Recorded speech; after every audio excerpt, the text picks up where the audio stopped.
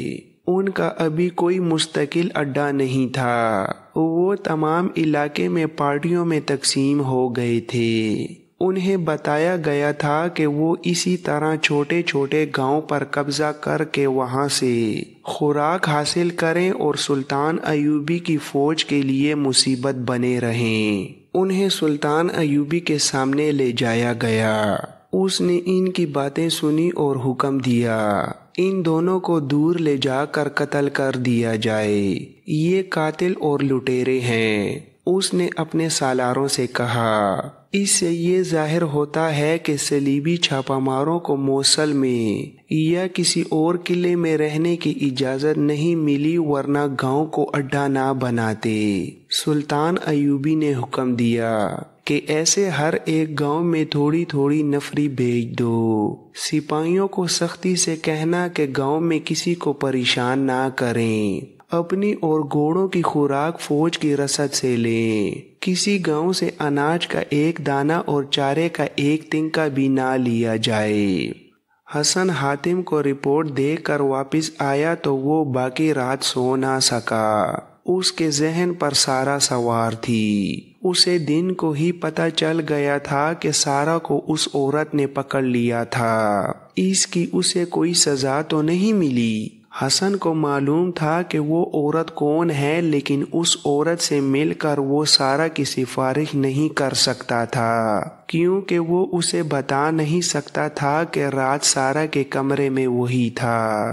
حسن یہ بھی سوچ رہا تھا کہ وہ موصل کے ایلیچیوں سے کس طرح معلوم کرے کہ بالڈون کے ساتھ انہوں نے کیا معاہدہ طے کیا ہے۔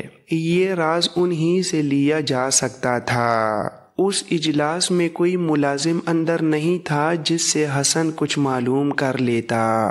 وہ جس قدر ذہن پر زور دے کر اس مسئلے کا حل ڈھونڈتا تھا، سارا اتنی ہی زیادہ اس کے ذہن پر غالب آتی جا رہی تھی۔ سارا، اس کے منہ سے سرگوشی نکل گئی جو غیر ارادی تھی۔ اس سے وہ چونک اٹھا۔ اسے کچھ ایسا اطمینان ہونے لگا جیسے اس مسئلے کا حل مل گیا ہو اور سارا اس مسئلے کو حل کر دے گی۔ اسے یہ سوال پریشان کرنے لگا، کیا سارا کسی مسلمان باپ کی بیٹی ہے؟ اور دوسرا سوال یہ کہ اسے اگر اپنا بچپن یاد آ جائے تو کیا وہ اس کا مسئلہ حل کر سکتی ہے؟ اس کا یہی ایک ذریعہ تھا کہ سارا موصل کے کسی ایک ایلیچی کو اپنا گرویدہ بنا لے اور اس پر شراب اور اپنے حسن کا طلسم طاری کر کے اس کے سینے سے راز نکال لے۔ مگر سوال یہ تھا کہ سارا مان جائے گی،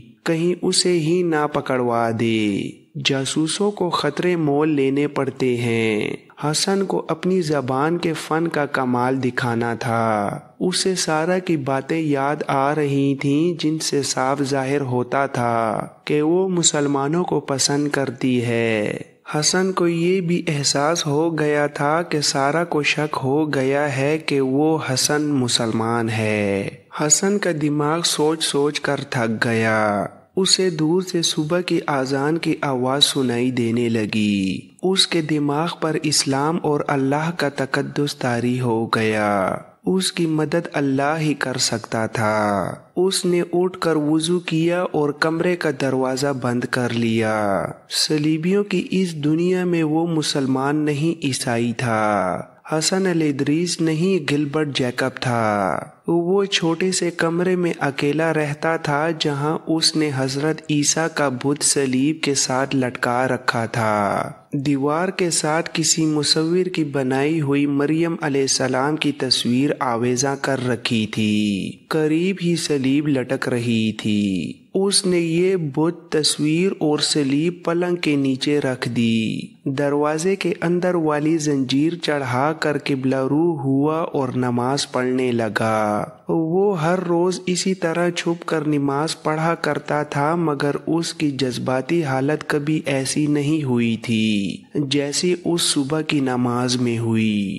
اس کے آنسو نکل آئے تھے اور اس کے منہ سے یہ الفاظ، ایاک نعبد و ایاک نستعین، تیری ہی عبادت کرتے ہیں اور تجھ ہی سے مدد مانگتے ہیں، بلند آواز سے نکل گئے تھے۔ اسے پہلی بار محسوس ہوا جیسے اللہ اس کے سامنے کھڑا ہے اور اتنا قریب کھڑا ہے کہ وہ اللہ کو چھو سکے گا۔ اس نے نماز ختم کر کے 2 نفل پڑھے اور دعا کے لیے ہاتھ اٹھائے۔